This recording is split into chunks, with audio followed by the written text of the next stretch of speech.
Welcome students. और आज आपके डिमांड पे मैं एक बिजनेस स्टडीज के एक टॉपिक को आज कवर कर रहा हूं। आपके बहुत सारे डिमांड थे कि बिजनेस स्टडीज को ही शुरू करना चाहिए। तो सबसे पहले मैं आपको बता दूं कि जो सब्जेक्ट बिजनेस स्टडीज है इन क्लास 12 वो मेनली मैनेजमेंट रिलेटेड है। यानी यहां पर जैसे 11th में आप बिजनेस से रिलेटेड बहुत सी चीजें सीखे, लेकिन 12th के बिजनेस स्टडीज में कंप्लीटली मैनेजमेंट है। इसीलिए सबसे पहला जो डेफिनेशन आपका आता है वो डेफिनेशन ऑफ मैनेजमेंट ही होता है। यानी मैनेजमेंट ही पूरे बुक्स में आपको पढ़ना है। इसलिए आज हम शुरुआत कर रहे हैं सबसे पहले डेफिनेशन ऑफ मैनेजमेंट। तो मैनेजमेंट एक वेरी फैमिलियर वर्ड है। We use management in daily word. हमारे डे टू डे के लाइफ में हर जगह मैनेजमेंट है। बिना मैनेजमेंट का कुछ भी संभव नहीं है। चाहे कितने भी बड़े ऑर्गेनाइजेशन हो, छोटे ऑर्गेनाइजेशन हो, कोई प्रॉफिट ऑर्गेनाइजेशन हो, कोई नॉट फॉर प्रॉफिट ऑर्गेनाइजेशन हो, सोशल, रिलीजियस, कल्चर, हर जगह मैनेजमेंट की जरूरत है। तो ये मैनेजमेंट है क्या?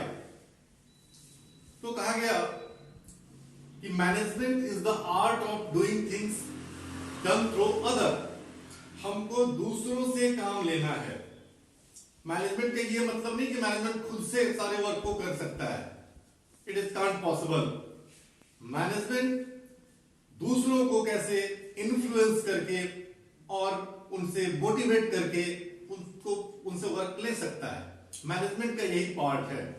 मैं समझता हूं कि जो भी एग्जांपल्स हैं, अगर हम लोग अभी रामायण सीरियल शुरू हुआ, मुझे ध्यान आया कि राम का मैनेजमेंट जब वो लंका के युद्ध के लिए जाते हैं तो उनके पास कहीं कोई संसाधन नहीं थे, लेकिन उन्होंने मैनेजमेंट से वानर, भालू इत्यादि से एक बहुत बड़ी सेना तैयार कर ली और बहुत प्लान वे में उन्होंने सारा वर्क किया।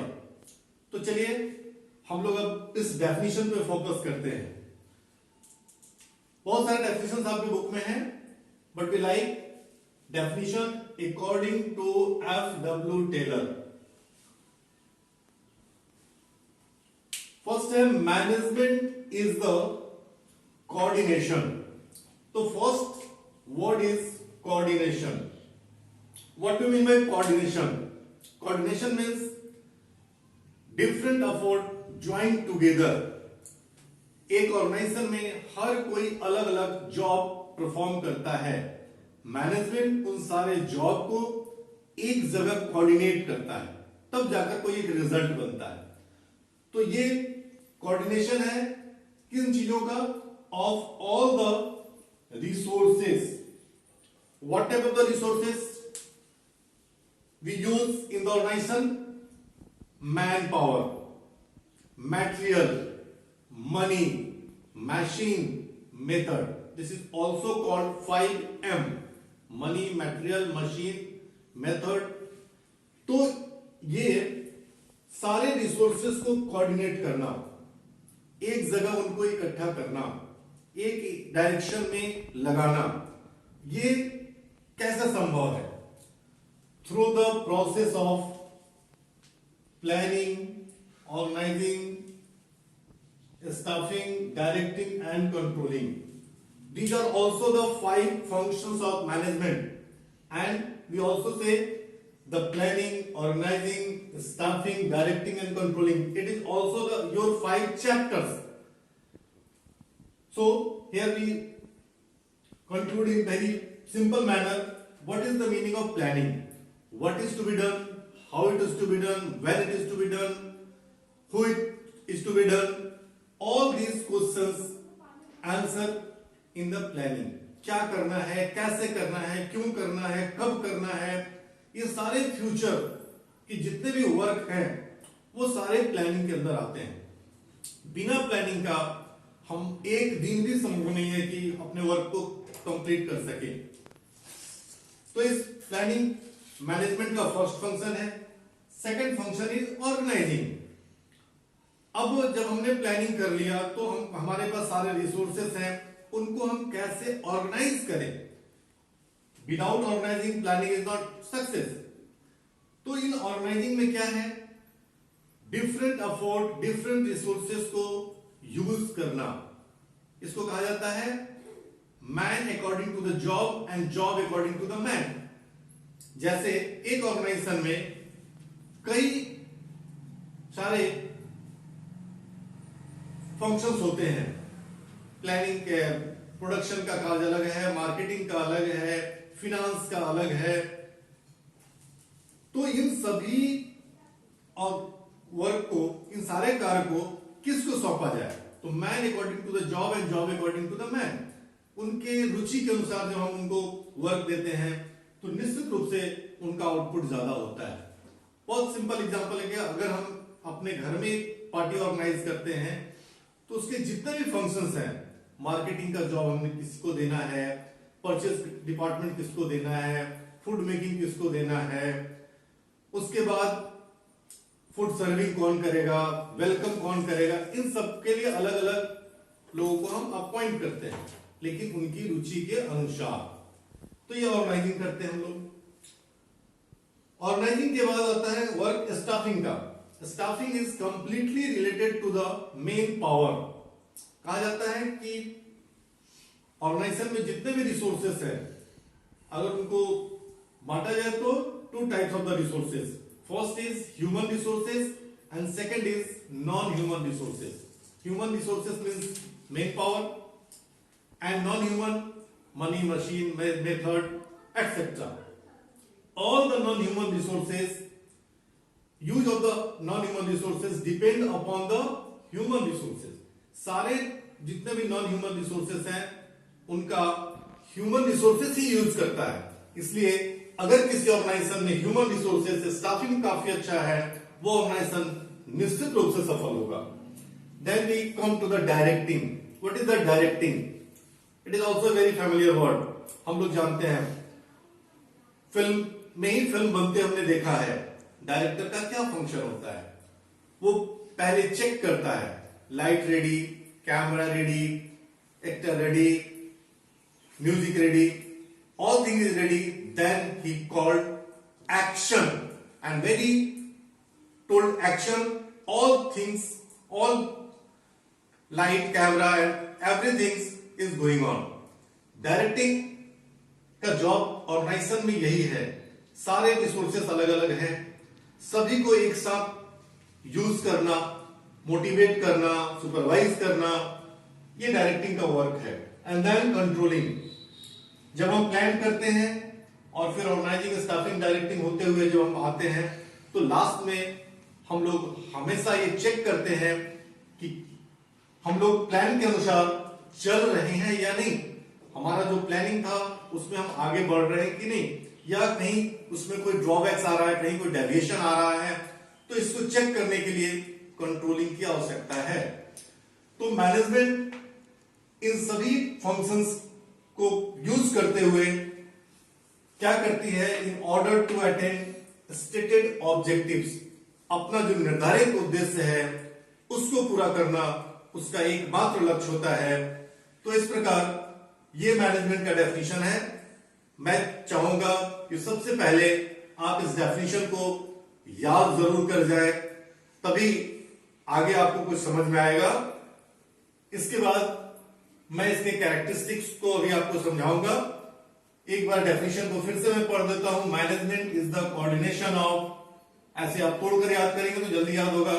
Management is the coordination of all the resources through the process of planning, organizing, staffing, directing and controlling in order to attain the stated objective.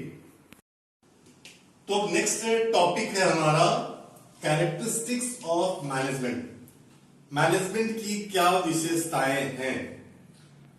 तो सबसे फर्स्ट हम लिखते हैं management is a continuous process. Why it is called continuous process? ऐसा नहीं है कि management एक बार planning, organising, staffing, directing and controlling कर दिया और उसके बाद उसके कोई वर्क नहीं, उनको पर डे पर आवर उसको फॉलो अप करना पड़ता है। जब हम देखते हैं कि हमारा जो प्लानिंग है उसके अनुसार एक्चुअल वर्क नहीं हो पा रहा है, तो फिर उसके डेविएशन का रीजन ढूंढते हैं कि आखिर वो कौन से कारण है कि प्लानिंग के अनुसार वर्क नहीं हो रहा है।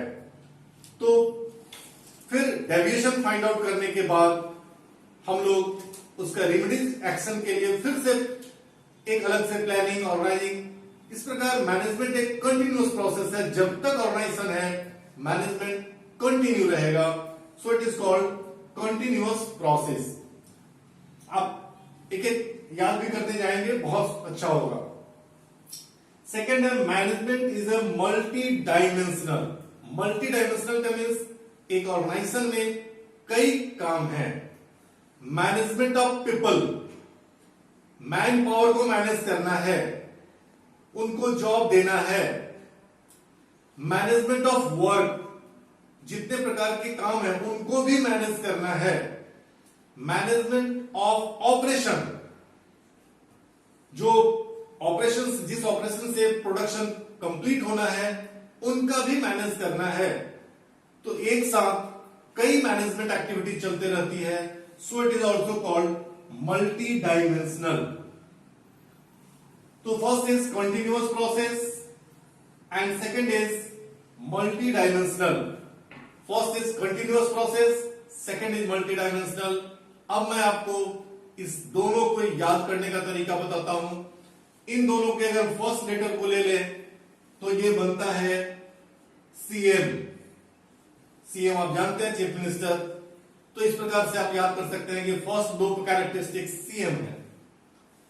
Second, third one is management is intangible. हम जब कहते हैं कि किसी रिलायंस की, टाटा कंपनी की मैनेजमेंट बहुत अच्छी है, तो क्या उसको देख सकते हैं? नो। मैनेजमेंट टेंजिबल नहीं है, टचेबल नहीं है। किसी ऑर्गेनाइजेशन में आप जाते हैं और वहां के सारे वर्क परफॉर्म हो रहे हैं, सब कुछ स्मूथली कंडक्ट हो रहा है, तो आप कहते हैं कि उस ऑर्गेनाइजेशन के मैनेजमेंट बहुत अच्छे हैं, लेकिन ये टेंजिबल नहीं है, विजिबल नहीं है।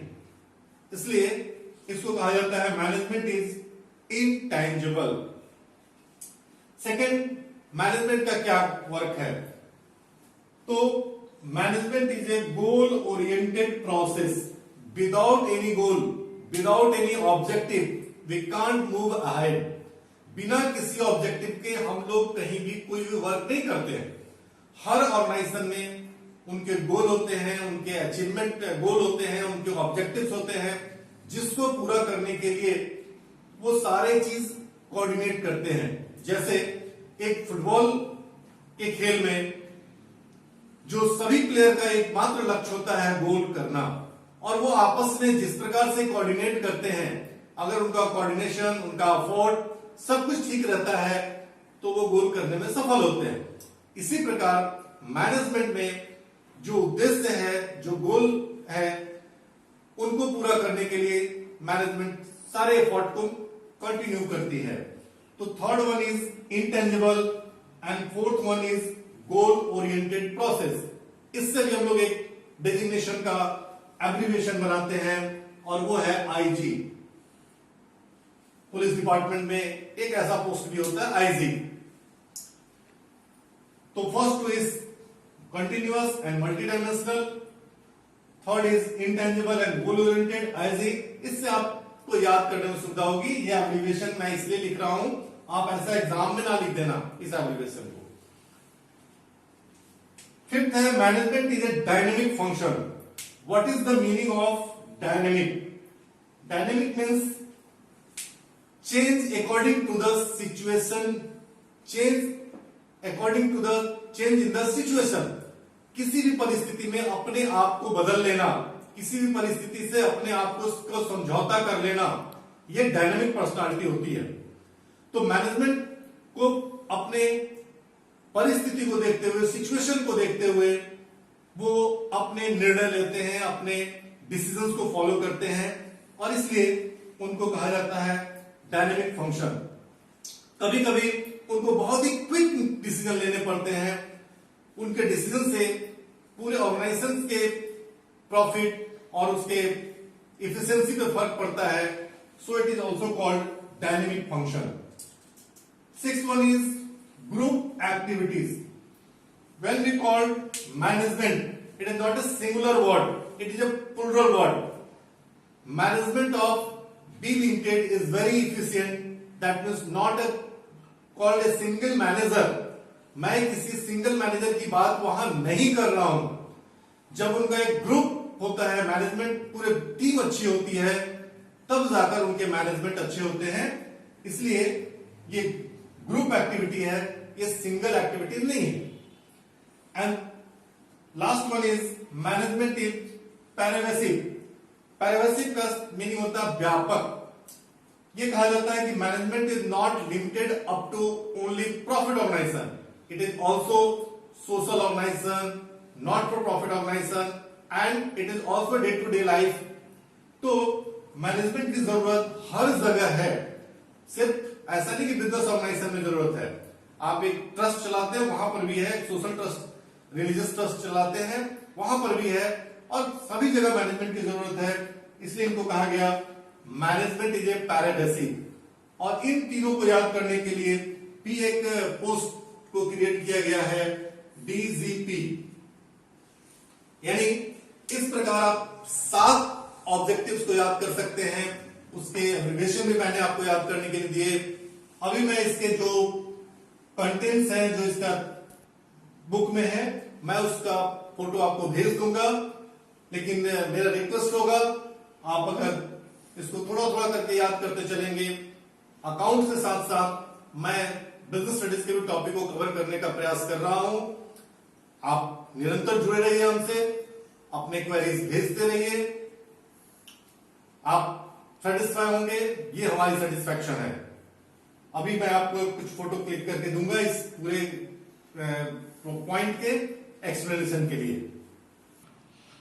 ये जो मैनेजमेंट के कैरेक्टरिस्टिक्स हैं, इनके एक्सप्लेनेशन आपको यहां मिल जाएंगे, लेकिन जिस सीक्वेंस में मैंने लिखा वो सीक्वेंस में नहीं होगा। मैंने आपके एब्रिविएशन बनाने के लिए सीक्वेंस फॉलो किया है, तो इसमें आपको सारे डिटेल्स मिलेंगे। जब आप इसको पढ़ेंगे तो आपको समझ में भी आ जाएगा। इसमें बहुत सारे फोटो के माध्यम से भी आपको समझाया गया है, तो इन चीजों को आप ध्यान से देखेंगे। मुझे उम्मीद है आपको पसंद आएगा।